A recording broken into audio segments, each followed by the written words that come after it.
While the Ravens have soared high since that team could not have gotten off to a better start. You'll be on this journey with me. Hey guys, now joined inside Nats Park.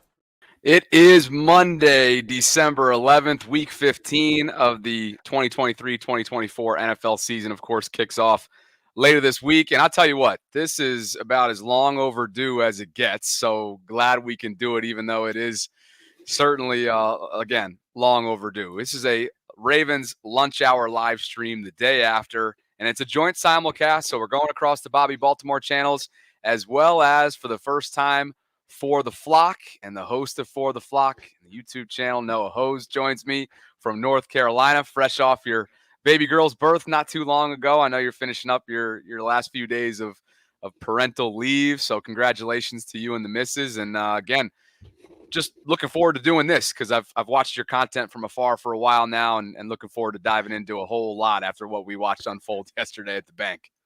Yeah, brother, this will be fun. Like you said, long overdue for sure.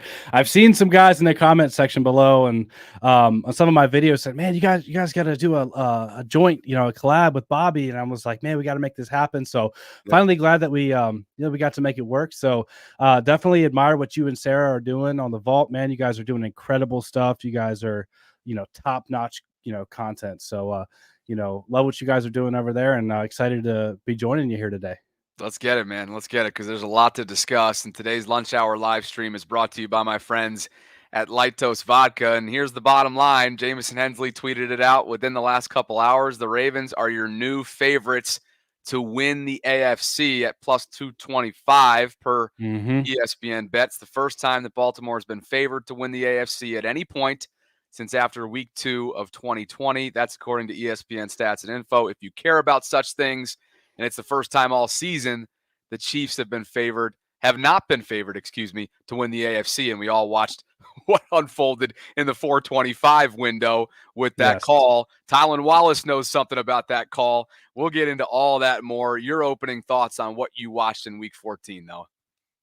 Well, it was not the type of game I really anticipated against the Rams for the Baltimore Ravens. I knew the Rams were going to be one of the better offenses that the Ravens had a chance to play, but I did not expect them to have that much success against our defense. The Baltimore Ravens defense, as you know, man, it's been so good at limiting explosive plays to opposing offenses, but they really had their way. Sapuka got loose a couple times. Cooper Kupp got loose a couple times. So I wasn't expecting the amount of big plays, but I think the Ravens are in a really good spot right now. Like you said, sitting atop the AFC 10-3.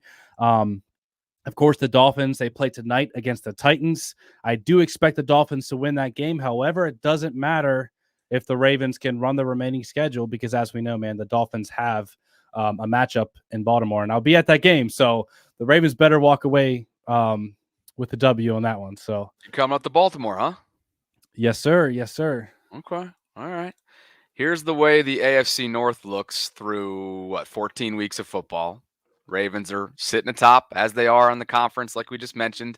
At 10-3, they've hit that double-digit category already. The Browns, and we'll get to the Browns, don't you worry, because I know if you popped on through my channel, you saw the way that it was dressed up thumbnail-wise. There is a heck of a scenario that could play out next month between Cleveland and Baltimore, but we'll get to that in just a second. They find a way, riding the backs of Joe Flacco and the rest of that offense, to beat Jacksonville yesterday. So they're 8-5, very much not only in playoff picture, as all four of these teams are, I might add, as of the time of this live stream right now, but they're still in contention to go neck and neck with Baltimore for this division.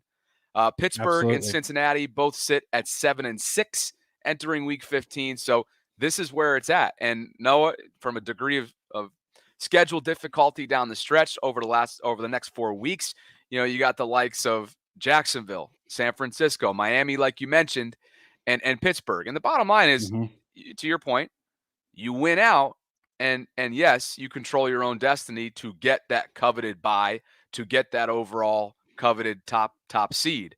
But it ain't getting any easier. And when you compare the next month to, for example, what Cleveland has, it's just night and day. So I don't know how it's all going to play out, but what I do know is what we watched last night, and that is to me, another check box in terms of the championship pedigree DNA that I think this team has. And what I mean by that is you can make an argument that there had not been a game to yesterday's caliber. Caliber is a relative word, but all season long. Meaning, okay, you can compare it to the overtime game against the Colts, but the Ravens had one of their classic epic collapses in the fourth quarter, right? Yeah. They had a big lead. This had six lead changes at one point entering the fourth quarter, and I think ended with 9. Yeah. So the fact that the 2023 squad proved yesterday that they can win a tightly contested game in an environment that conditions-wise, even though they weren't as bad as we had previously thought when looking at the forecast leading up, to me, that was a check box that I hadn't had checked prior. Yeah, I absolutely agree. I think not only did the Ravens were they able to win a shootout type of game, right, where both of these offenses are going back and forth, and there's all these lead changes you're talking about, but I think a big part of it is they did it without Mark Andrews, right? Because, like, look at it, man. Like Mark Andrews has been the guy when it's crunch time, whenever we need a drive to score, it's late in the game. Lamar Jackson is looking at number 89 to pick up those big chunks. So to really see another emergence game of Odell Beckham Jr., man, that was really fun to see. Look at his last 4 games. He had the game against the Browns, caught a 40-yard touchdown, the slant. Chargers made a couple of clutch catches against the Bengals, had a 116-yard game. And then this last game, what was it? 96 yards or so and a touchdown. So Odell Beckham Jr. is really coming on strong. And it was good to see, as much as like I'm saying, I didn't want to see the defense give up these big plays. It was, like you said, refreshing to see the Ravens be able to finish a tight game and win a different style of football game, because we just don't know what lies ahead in the postseason. Thanks to everybody tuning in for this special lunch hour live stream, a collab, a joint simulcast, whatever you want to call it, between myself and Noah, who I think we've both watched each other from afar for a while and have been sort of aiming to do this. So if you've been enjoying the content, please subscribe to both the Bobby Baltimore and For the Flock YouTube channels, and whichever channel you're watching this stream on, go ahead and like that for us. Thanks to Carla for popping into the live stream live chat. This is awesome. 2 of my favorite Ravens YouTubers. I think we got one of our favorite subscribers out there as well. And why don't we kind of shift to a couple questions coming in as well? We will get to Tylan Wallace. We will get to Joe Flacco. We will get to the Lamar numbers and all of that and more throughout the next hour. But Eileen wants to know, any news on Kyle Hamilton?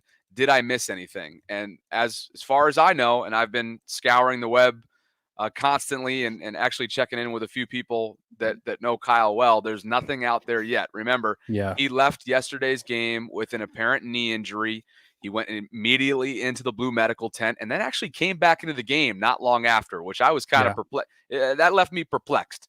I was like, whoa, this guy's too important to, and I love it. I love the toughness. I love the durability. I love the resolve, but that concerned me, especially when he was ruled out not long after. So I hate to get too into the weeds when it comes to the online doctors. This is one of the Twitter accounts that often tweets about player injuries. It's at Game Medicine. And his diagnosis is that x-rays will most likely be negative. Again, I don't believe that he has any sources in the building. It's more so just watching the highlights and using his expertise based on the injury itself to Kyle. He doesn't expect a fracture or structural damage. I expect the MRI to some soft tissue to show, I think it's supposed to say, show some soft tissue damage, possibly ligament or meniscus. Altogether, I think Kyle has a hyperextended left knee or a mild knee sprain. Let's monitor the situation. And then he went as far as to break down what the timeline would be for each. All I know, Noah, is that when Kyle was not on the field, whether it was in nickel or any other capacity yesterday, Ravens defense operates at a different clip. Yes, absolutely. And I obviously am no medical guy, but I will say that, and we got a tweet here from Ken McCusick who said that the Ravens allowed 4.1 yards per play when Kyle Hamilton was on the field and 7.7 yards per play when he was not on the field. So just as you were saying, man, it absolutely, that just illustrates, how much of a difference he makes on the football field. I think it's not just the versatility and how Mike McDonald uses him as a weapon, a blitzer, a chess piece, all the different things he does, but he's actually really good in coverage. So whenever he's out, you do lose some coverage capabilities there. Yep. As well as Arthur Marlette's been playing. I think Kyle Hamilton is he's a whole different beast when it comes to coverage. And I will say that I do think it is encouraging that we did see him. I think he did a jersey swap right after the game. He was walking around. So whenever the doctors, they typically do like a physical exam, right? And they do like a stress test, like on the knee to make sure that it's not loose and there's no like torn ligaments. I don't think that he would have been walking around if there was any major concern for a serious sprain or tear. So I'm really optimistic. I try to look at the glass half full. I'm hoping that Kyle Hamilton, man, I'm hoping that it's nothing serious and it's just a couple of weeks. But if in my opinion, if they say, hey, 1 to 2 weeks, I would rather him sit 3 or 4 weeks and just have him 100% ready to go for the playoffs. You know what I mean? What's your thoughts on that? Sure. Yeah, I'll tell you right after this. Lactose Vodka is our official sponsor here on this day after Ravens lunch hour live stream, and they are a Baltimore-based, patent-pending, high-alkaline, gluten-free premium vodka with added electrolytes. You can find a store near you via lactosevodka.com/find lactose, or just ask your local liquor store. All that information can be found in the show notes on my channel over on the Bobby Baltimore side of things below. So just because it's funny, I'll tell you what's happening in real time over here on the back end. We had some schedule stuff come up with Roquan this morning. So his team is texting me as we speak, trying to set something up for later this afternoon for our weekly chat. So I want you to go ahead and re-ask the question if you could. No, you're good, brother. What do you think about the possibility? So if they come out and they say, hey, Kyle Hamilton, 1 to 2 weeks, I was saying that I would almost prefer them to do 3 or 4 weeks and just make sure he's 100% ready to go for the playoffs. I don't want to, have any type of risk for re-injury. And I was just saying, I definitely think it's encouraging that he was walking around at the jersey swap, and that to me, I don't think it's going to be a season ending type of thing. But what are your thoughts on just kind of making sure like 100%, not 90%, but, making sure he's good for the postseason? Well, first and foremost, I think that's kind of what they did with Marlon, because they had the mini bye and they also had the bye week. And so he hadn't played football since November 12th, which was almost a calendar month, which is why I had some grace for some of his glitches yesterday, especially in coverage. The slippery stuff, I think, was more about the conditions than it was like his balance or strength.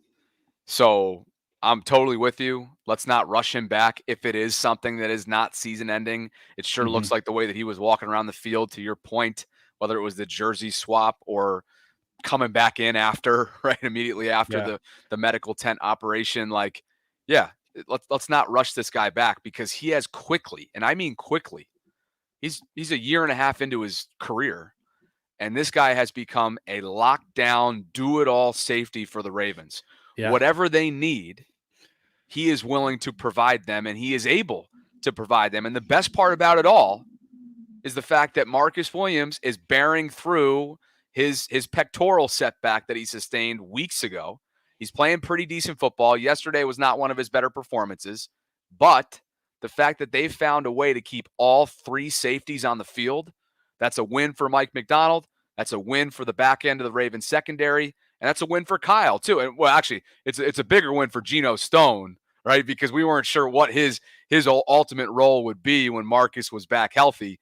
But credit Mike Mack. And I thought the adjustments made at halftime have not been talked about enough.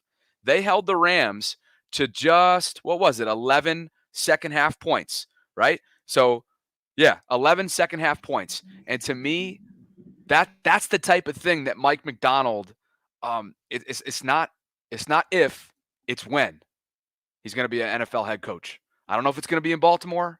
I don't know what his plans are, his ambition is, his visions. But I thought the adjustments made at halftime deserve a ton of recognition yesterday.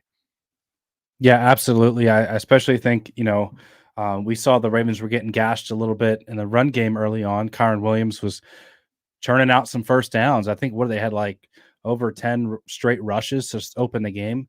I think it And went then 9. What did LA do? LA went 9 and then like 7 in a row after that passing.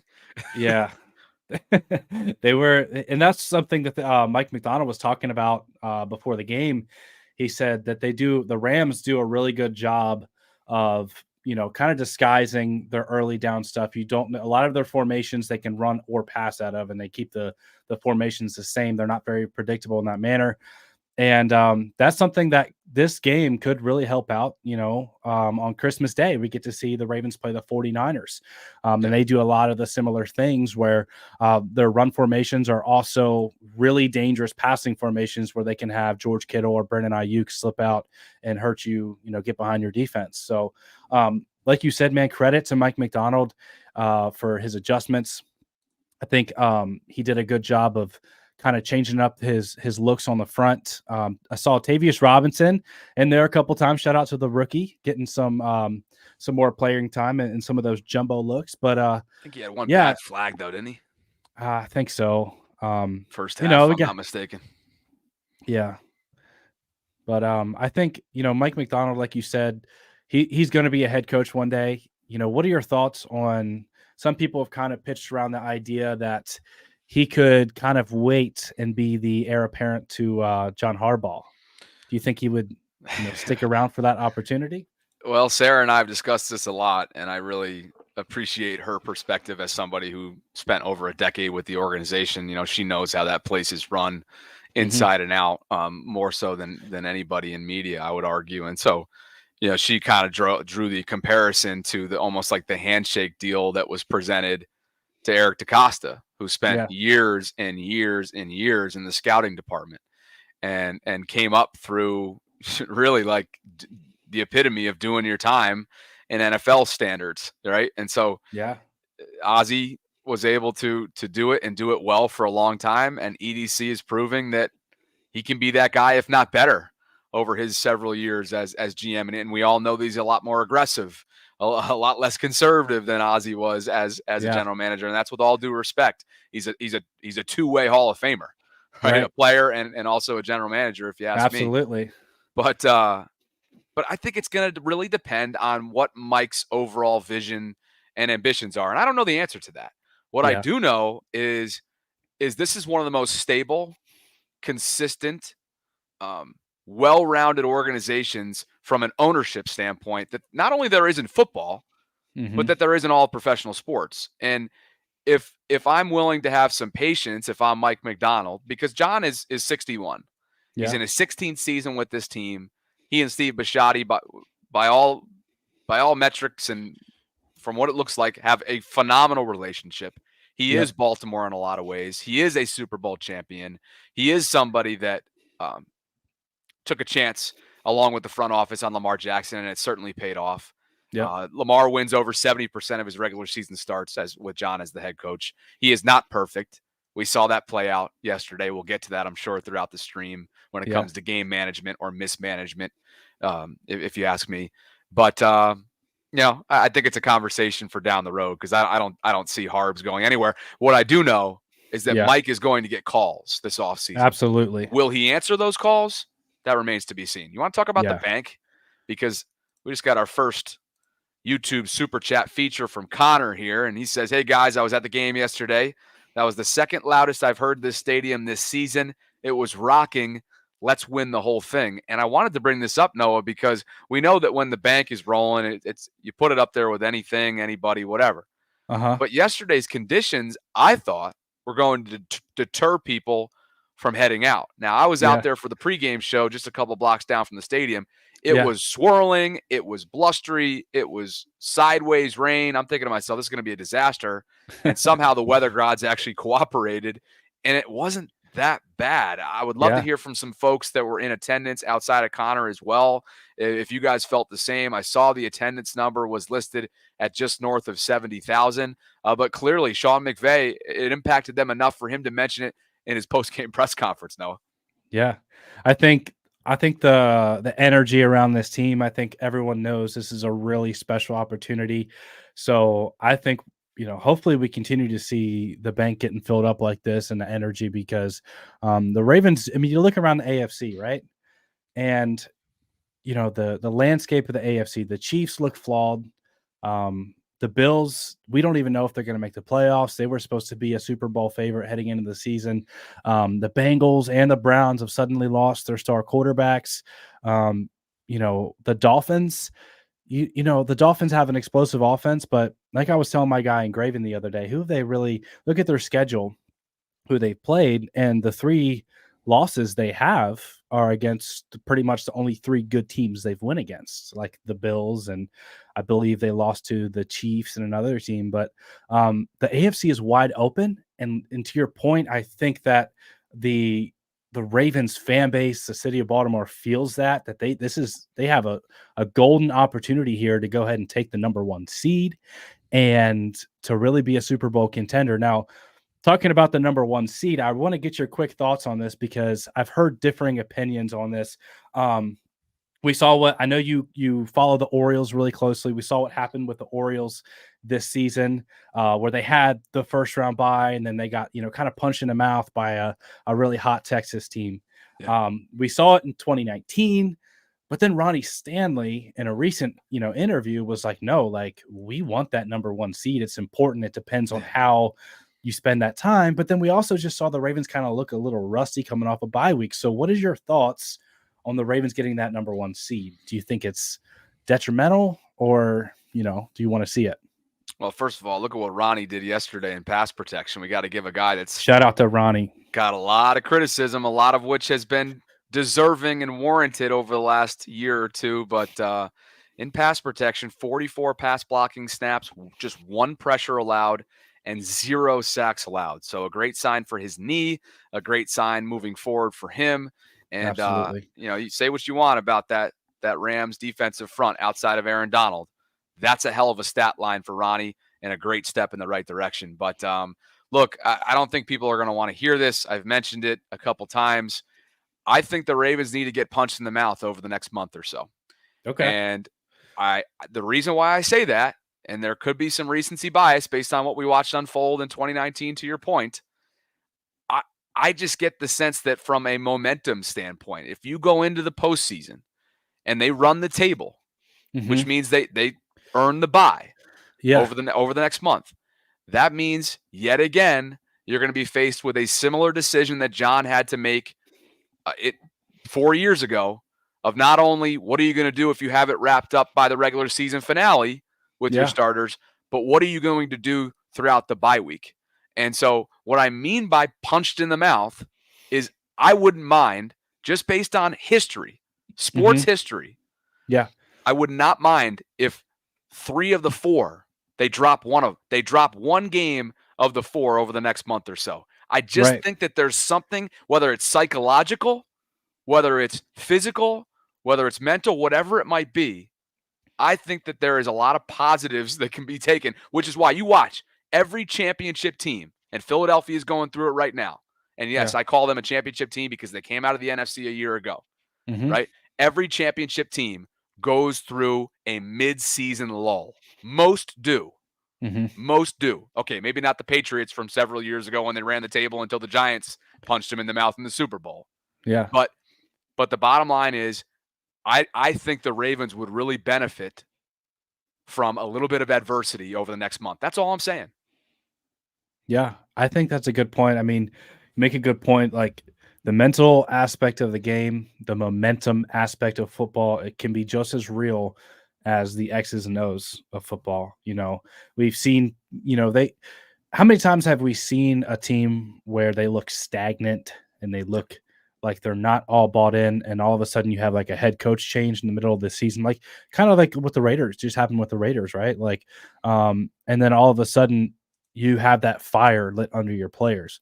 I think that could be, taking a loss like that could light a fire.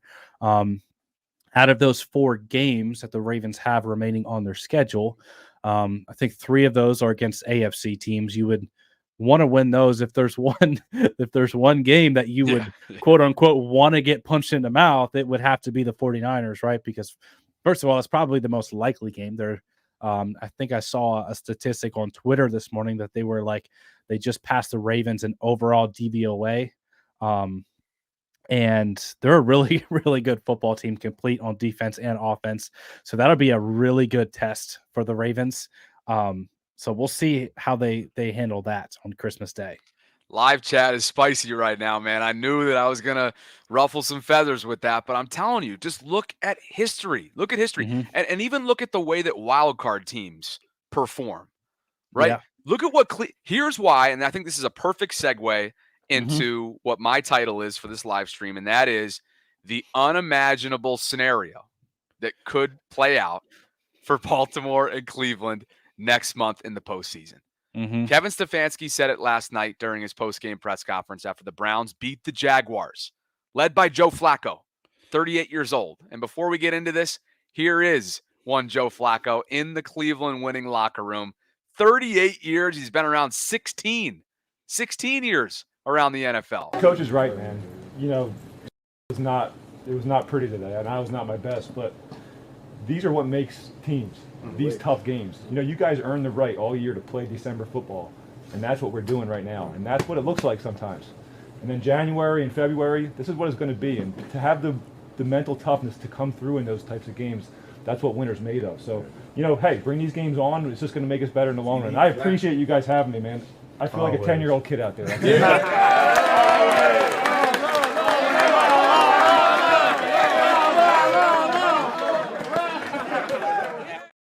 Look at Zadarius Smith going for the hug, and here are the numbers from that 10-year-old kid's performance.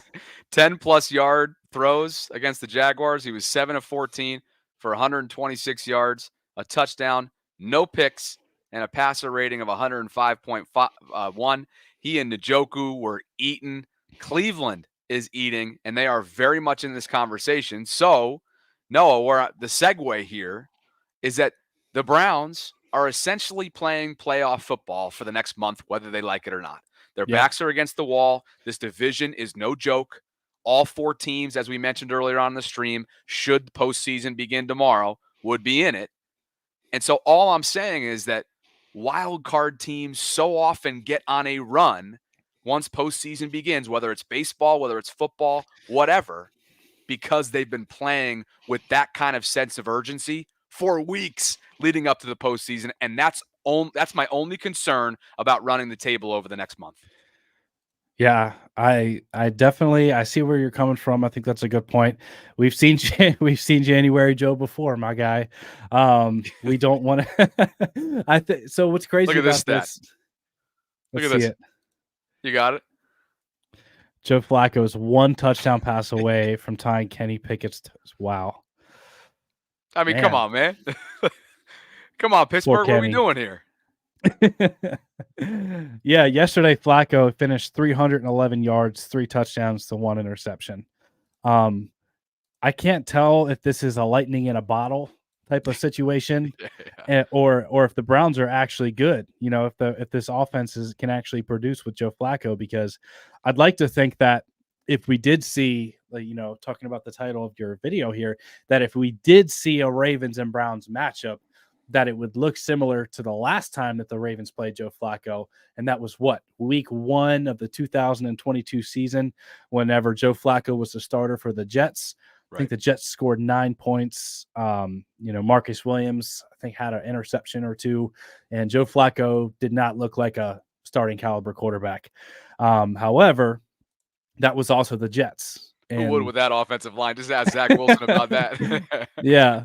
But I mean, these Browns, you know, they can run the football, and we know Joe Flacco with a nice play action game, what he can do with that. He has a big arm and he can whip the ball downfield. We know he loves throwing to his tight ends. We saw that for years. Even with Mark Andrews' rookie year, we got to see him throw to the tight end. We saw it with Pitta and all these other talented tight ends the Ravens have had. So now we got Joe Flacco to Njoku and Amari Cooper. How old is Flacco now? What's the number on that? Joe's 38. 38. Yeah. And no, like, it's literally organizational malpractice that the Jets did not take a flyer on him, one, earlier, or two, feel like, you know what? Maybe this would be better having Joe in our arsenal just in case instead of Tim Boyle, or whoever else they've trotted out there this year. Like, that to me is mind-boggling how you do that. And it just speaks to what the Jets are, which is why it's like when A-Rod goes down on the third or fourth play, third or fourth snap of the season, you're thinking to yourself, well, I guess we're going back to Zach. Well, what about the contingency plan after Zach? Anyway, that's neither here nor there. The bottom line is there is a scenario that could play out that these two teams, meaning Cleveland and Baltimore, meet in the postseason. And whether or not that runs through M&T Bank, we don't know. But that is a legitimate thing that could happen. Joe and Lamar, 6 years after they were in the same quarterback room together in Baltimore. Wouldn't that be something? That would be wild. Going back to what you were saying about the Jets malpractice. I mean, that's why the Jets are the Jets, right? That's why they haven't won a playoff game since 2010. And that's what, differs a team like you were talking about earlier, and the Ravens being so well run top to bottom from ownership, man. That's what separates these type of franchises. But I don't know what I would do with myself if I saw Lamar Jackson on the opposite sideline as Joe Flacco, like you said, 6 years separated from that, the time they were together. That would be absolutely wild. Here's Ryan Clark, former Pittsburgh Steeler turned ESPN analyst, on what Joe had been up to lately prior to the ultimate signing with Cleveland when Deshaun Watson went down. In that division, the Browns hang 31 on Jacksonville, 3 touchdowns for Joe Flacco. Joe Flacco. What are we seeing here, RC? Well, I'll tell you a secret. Joe Flacco actually tried out and auditioned for Inside the NFL, which I host on Tuesday. I'm glad we didn't take him. Joe Flacco is absolutely throwing the skin off of the football. And the one thing I noticed was he spoke in the locker room after the game, and you could hear a pin drop. And it's difficult to get a group of men who just won an exciting football game to be dead silent. It shows the type of command he has over that locker room, the respect that he has about the way that he's gone about his work. And this team has a chance offensively now because of Joe Flacco. So, inside the NFL, meaning Joe was looking to kind of transition into his post-career broadcasting, apparently, based on Ryan Clark's sources. So, wouldn't that have been something? Instead, he's got a chance, as Kevin Stefanski just named him the starter for the rest of the year, to not only bring Cleveland into the postseason, but essentially resurrect his career in his late 30s.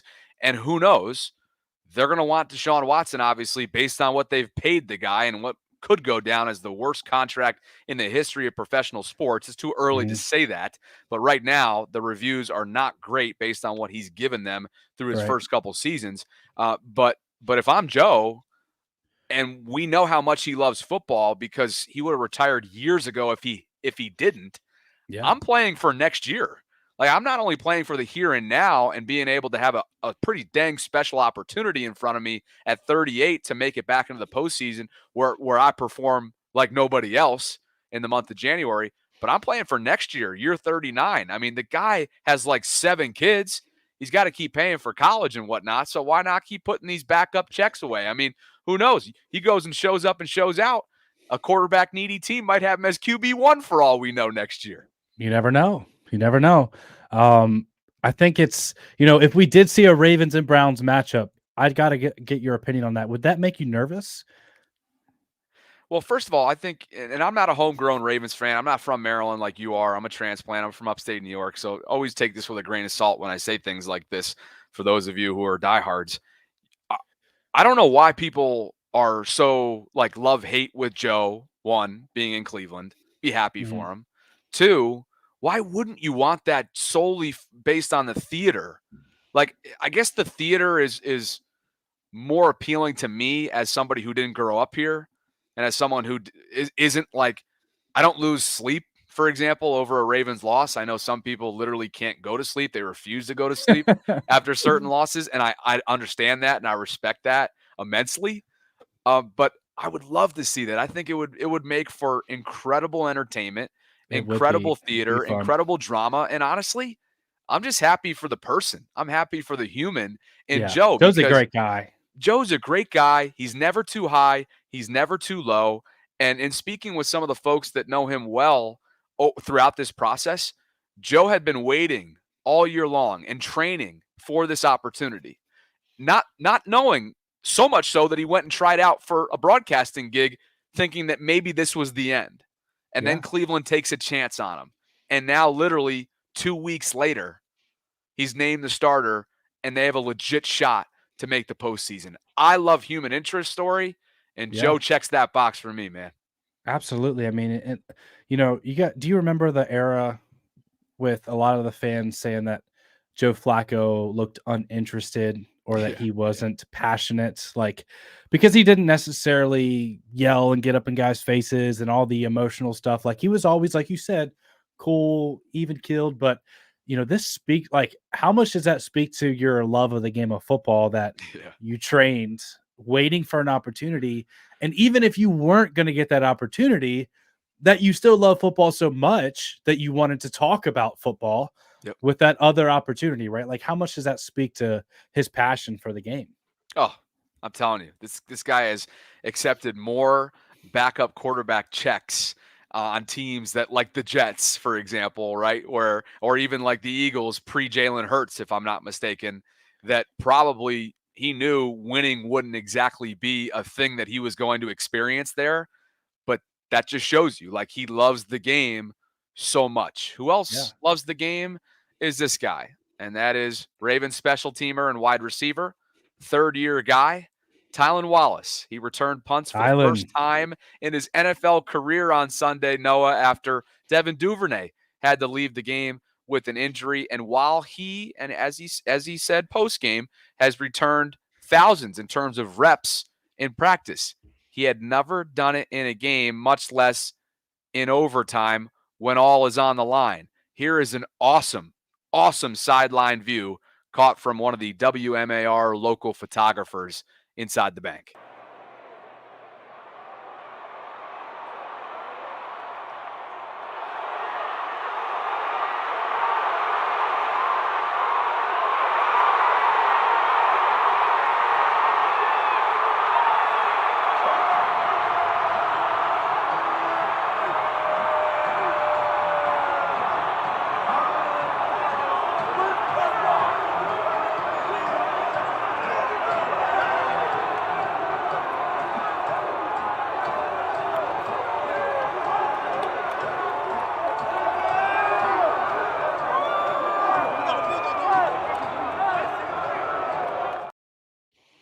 Can you say pandemonium?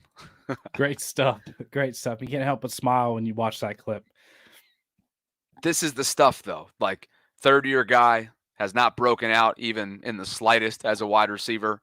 He's had limited reps to do so, but clearly the Ravens don't view him as a high leverage guy, as a wide receiver, so much so that when it comes to the roster crunch, he sat in his car in August on roster cutdown day and waited and waited and waited, and was checking his phone nervously.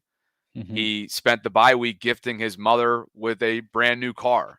He's somebody who has been a pretty valuable special teamer for the Ravens over his 3 years, and a guy who's just a good dude. And sometimes, Noah, when you put things out that ooze positivity, optimism, whatever that might be, sometimes the universe pays it back for you. And who knows? This could be the start of something for Tylan, or this could be one of his greatest moments that he may never experience again. But whatever it is, he's forever etched in Baltimore history, because that was gutsy. He had some stones to stay up, not only the balance, the spin move, the vision, but the finish. And in walk-off fashion, that's something we'll never forget. Yeah, that was incredible. When I saw, anytime a guy's stumbling and you see their head, kind of break the 90, like, you're like, oh, it's not looking good. He was head over, like, waist almost, and I thought he was going down. Somehow found his footing, finished it off, and the sideline just went absolutely electrified, man. I think it always speaks to, how a locker room feels about a guy whenever you see the reaction to when they make plays, not just because it was the game-winning play, but they're rooting for a guy like Tylan, who they know, like, he knows that he's behind all of those other receivers. He knows he's not getting an opportunity to see consistent offensive snaps unless there's a major injury with a guy like Odell or Nelson, or, he has to take snaps because he knows where he lies on the depth chart. Like you said, he was waiting in his car for the phone call with roster cutdowns. But shout out to Tylan because he made the most of his opportunities in preseason. He caught a couple of touchdowns. He made plays. I really like Tylan coming out of Oklahoma State, but the work ethic, man, and then to see like the reaction that the sideline had, I think we saw a similar reaction whenever we saw Keaton start to break out, make a couple of plays. You saw like Odell and some of the other veterans just explode with happiness to see a guy who they see work so hard finally have a chance to see that come to fruition in a live game, especially in the biggest moment of the game. And Tylan Wallace, who I think I saw a tweet that the Ravens coaching staff had him practicing fielding some punts during halftime. Like, I don't know, maybe I'm mistaken here, but that's very atypical. Like, that doesn't happen. Usually everyone goes in the locker room during halftime and just say, hey man, you're going to stay out here in the rain and catch some punts during halftime. Like, that just speaks to the magnitude of the situation. And then for him to deliver like that was just absolutely incredible. Another guy who delivered was this dude who is now 19-1. Count it, 19-1 over his career in terms of starts against NFC teams. And those home games, of those 20 games, he's undefeated. The LA Rams know all about Lamar Jackson, and he reminded them, just in case they had forgotten yesterday, 316 passing yards, 70 on the ground, 3 total touchdowns, a passer rating of 92.8, and a 37-31 win. The Ravens win off the bye week, something that they've done pretty dang consistently in the John Harbaugh era throughout his 16 years. And Noah, I thought, honestly, the Zay Flowers connection in the fourth quarter at the end of regulation needs to be talked about more, especially because of how Nelson Aguilar actually indirectly made that happen. Well spoken, that was our play called Nelly. Well, coach called the play, and I gave him a preview in the huddle. Nelly was telling me, if we do that play, he's going to run to the safety and run him out of the window. Zay should be wide open. And that's exactly what happened. Read the coverage, safety jumped, Nelly, and Zay did the rest. Lamar said, so Nelson Aguilar said that in the huddle? Mm-hmm.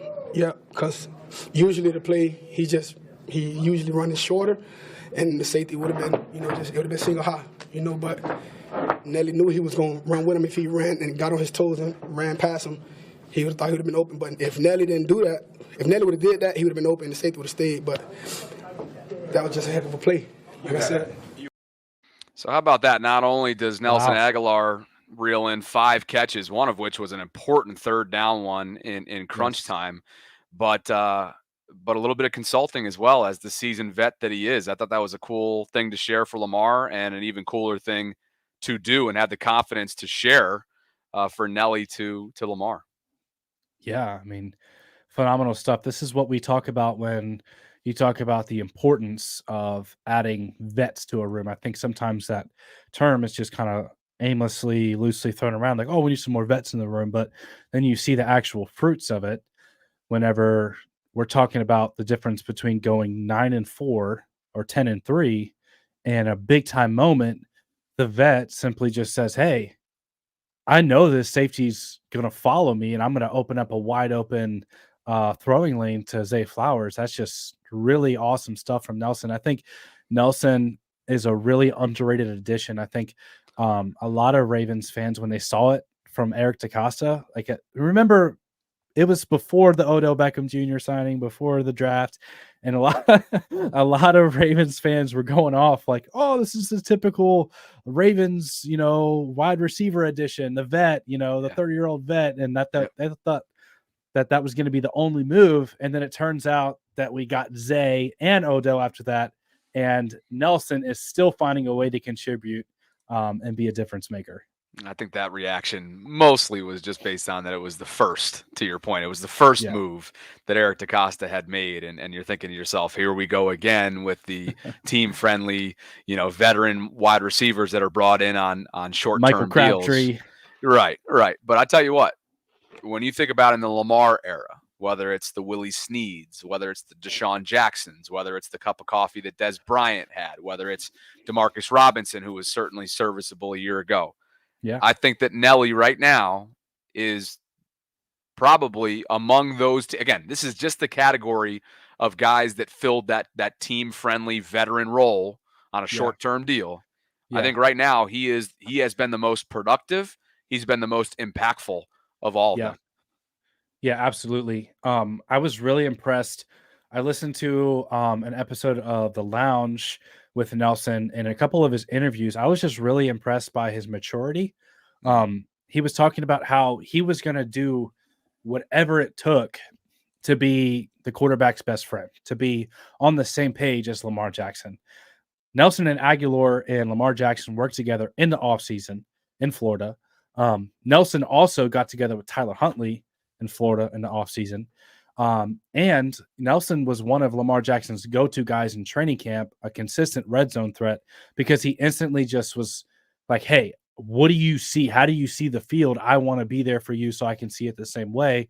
So absolutely, in that aspect, as well as out of these guys that you're talking about, the veteran kind of team-friendly deals for wide receivers, he also is, to me, I don't know what you think, but he's also shown kind of the most juice. Like he's still got some speed when he runs downfield. He can still catch and run. What are your thoughts on how much he's actually showing production-wise? My thoughts are that we have some breaking news, and you got to love when it happens in real time because Kyle Hamilton, there is a diagnosis out there. Jordan Schultz, from NFL Insider, he got some information here that Kyle suffered a grade 1 MCL sprain during Sunday's win over the Rams, according to his source. He expects Baltimore to proceed cautiously, but Hamilton shouldn't miss much time, if any. The former Notre Dame star has enjoyed a stellar second season, as we all know. 2 interceptions, including a pick 6, 9 pass breakups, and 3 sacks, all of which came in the Colts game, you might remember. But anyway, the biggest story here and the breaking news and the positive news for the Ravens is that it looks like Kyle has avoided, as we expected that he did, a catastrophic setback. Wow, that's huge for the Ravens, obviously. Like we talked about earlier in our stream, what was it? 4.1 yards allowed per play versus like 7.7 with and without Kyle Hamilton. And I think that, what was it? I think he just passed Ed Reed's tackle for loss record. I think it was 9 tackles for losses in a season. There's still 4 games left to go. But obviously, man, this is amazing news for the Ravens defense that has gotten so much production out of Kyle Hamilton. Yeah, this is big because, again, you already mentioned it, the statistics when he was on and off the field yesterday, and just the eye test, if nothing else, tells you that with the second-year player who everybody was dragging the Ravens for taking at one point after Bailey Gaither beat him in a preseason rep or a practice rep about, man, who is this guy? Is he athletic enough? They really spent a 14th overall pick draft capital in the first round on him. Well, guess what? He has proven to be a unicorn for this team. And again, go back to the earlier conversation. Like if you think that next week is pushing it under the Sunday night lights against Jacksonville, no rush. There's absolutely no rush to get this guy back. You need him. Yeah. The defense needs him. The back end needs him. So hopefully they take that into consideration like they seemingly did with Marlon Humphrey. Let's see. What else have we not discussed? The John Harbaugh conversation generated a lot of dialogue yesterday, and I thought that there were 2 things that deserve our attention, and that was sort of the game mismanagement at the end of the first half, going into the half with a timeout. I thought that was a little peculiar. And then, of course, the phantom challenge flag, which Harbs clarified in his post-game press conference, was just based on trying to get more time, buying time, essentially, not having to use a timeout, but effectively gaining a timeout with the challenge flag, even though it was a scoring play. And remember, you can't throw challenge flags on scoring plays. I just thought it would be good to bring up a conversation that I've been thinking about for a while, and that is this. And it's a question for the audience. It's a question for you. Do you think that the Ravens have a fundamental flaw that needs to be evaluated when it comes to the back end communication logistically in terms of who is in John's headset, who is ultimately filling him with information based on the analytics when it comes to challenging or fourth down decisions? Because a lot of, I think, the knock on John over the last several years has been this. It's been fourth down decisions. It's been game management. And so I just wonder, and I'm having a texting conversation earlier with Kadri about this, and it just seems like there needs to be a full evaluation of how this process goes. And if John's being fed not necessarily the right information, I don't doubt that at all. The Ravens are extremely forward thinking when it comes to analytics, and they have an entire department dedicated to it. But what about the process? This is all happening in real time. And I just thought it'd be worth of a conversation. Yeah, I think that's a really good point because I to your question, right? Do they have a fundamental flaw? My answer is yes, because if we saw it once, maybe twice, you'd say, okay, that's a one-off thing. Maybe it's a little bit fluky. I understand there's so much stress on a sideline. There's so much chaos going on, trying to figure out the down and distance and all this stuff. But at the end of the day, like whenever it happens multiple times, and we're talking about millions of dollars organization, right? Like the top of the line, everything. To me, there can't be the excuse of, well, we didn't get do you remember, what was it, a week or two ago when John said we didn't see the broadcast angle of it, of whether or not it was a first down? It's like, okay, that doesn't really matter, but what about the person who is in your headset, like you're talking about, the part where they can tell you, yes, that was a clear first down, or no, that wasn't a clear first down. Like, what's the point of having communication with people up in the box who have access to all of those different angles and shots? Like, what's the point of having all that? What's the point of even having a headset if you can't communicate with them to begin with? So, I 100% do think that needs addressed. I would really love to think that it would get fixed or resolved, especially before it could really bite us in the back come postseason time, whenever the margin for error is smaller.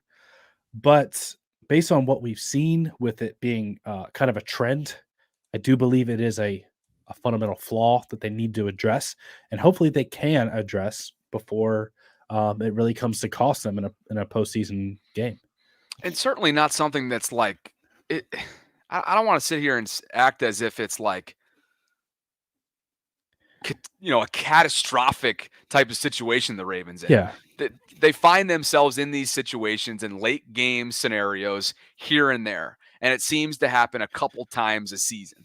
Yeah. Well, a couple times a season sometimes can be the difference between postseason and not, divisional round and not, AFC Championship and not. So I just felt like it would be a constructive conversation to have, being that it happened again. And I get Harbaugh's logic in a sense of trying not to burn a timeout there and instead throw the challenge flag. But it's funny. It's almost like when he's had these issues in the past, you're almost a little bit hesitant to buy that, and that's kind of why I wanted to bring it up. So again, this is a 10-3 team. This is a team that controls its own destiny right now. It's okay to have these conversations. It's also okay to acknowledge that they are in the driver's seat, not only in the division, but atop the entire conference right now. If you're just tuning into the live stream, this is the latest on Kyle Hamilton. It looks like he avoided a major setback. It's a grade 1 MCL sprain, according to Jordan Schultz. So, in terms of missed time, if any, it shouldn't be much, according to Schultz's reporting. So, a big deal there for the Ravens. Why don't we finish up with some questions? We've been going just over 50 minutes. You guys are the best. If you haven't already done so, by the way, there's been well over 400 concurrents throughout this stream. So glad you guys could join us. Noah and I haven't linked up before. We're definitely going to try and do it again for sure.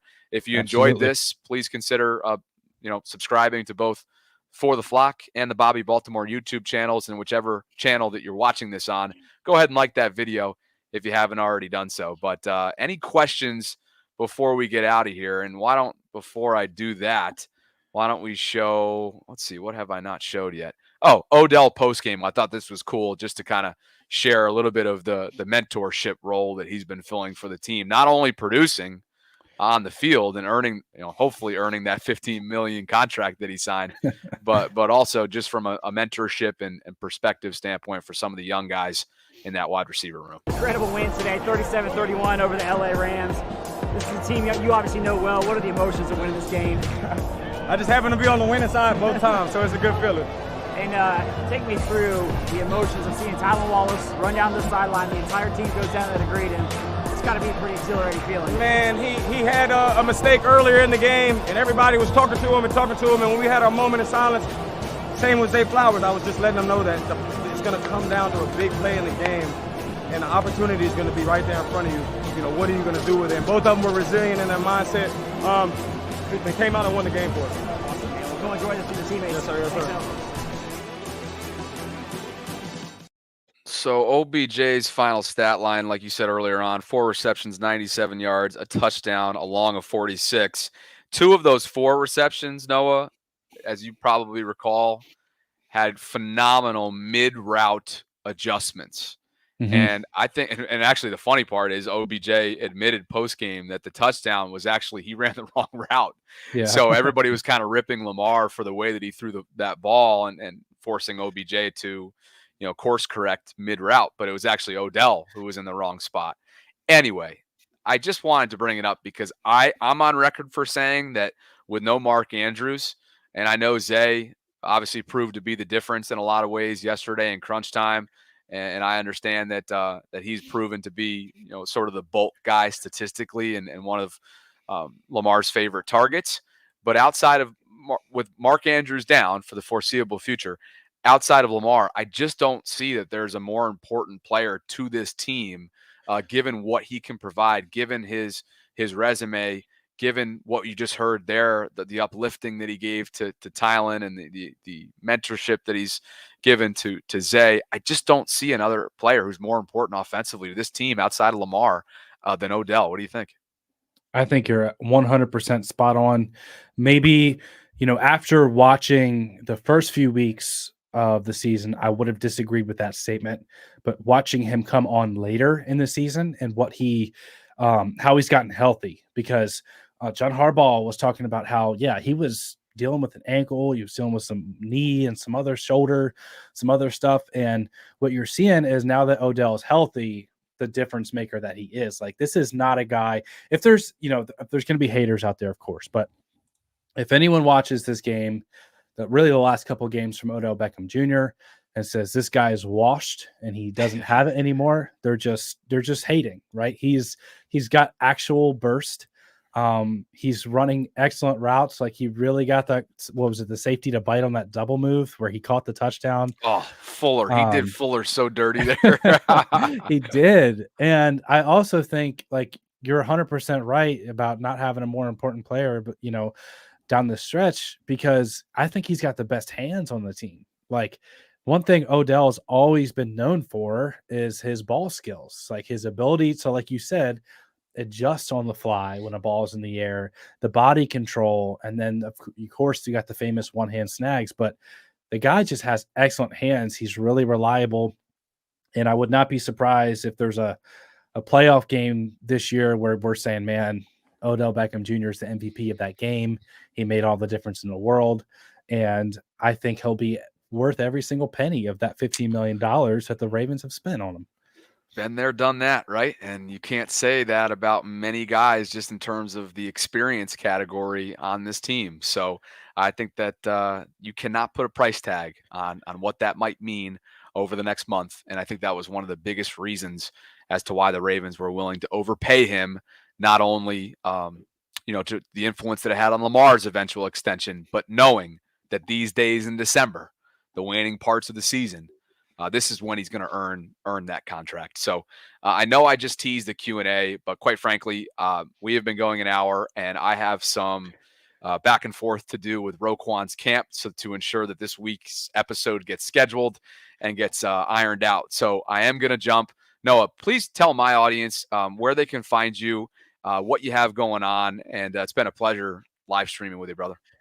Yeah, Bobby, I really appreciate you for setting this up and making this happen. Really, really admire the work that you and Sarah are doing, both on your personal channel and on the Vault channel. You guys are phenomenal. But you can find my channel, just search For the Flock on YouTube.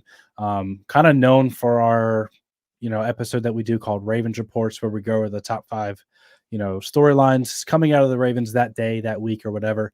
And then for everyone watching on my channel, Bobby, make sure you let them know where they can find you as well. Yeah, no, appreciate that. Kind of a cool joint simulcast thing that StreamYard now, provides that I think we're going to try and do this as much as we can. I pretty much do them Mondays, the day after games, and then several times throughout the week. But yeah, like you mentioned, Sarah Ellison and I have a show. It's a daily show that's broadcast on YouTube and across all audio only platforms called The Vault.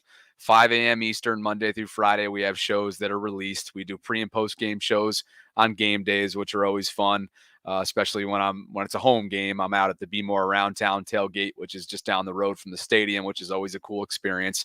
I guess we'll be out there. Gosh, when is the next?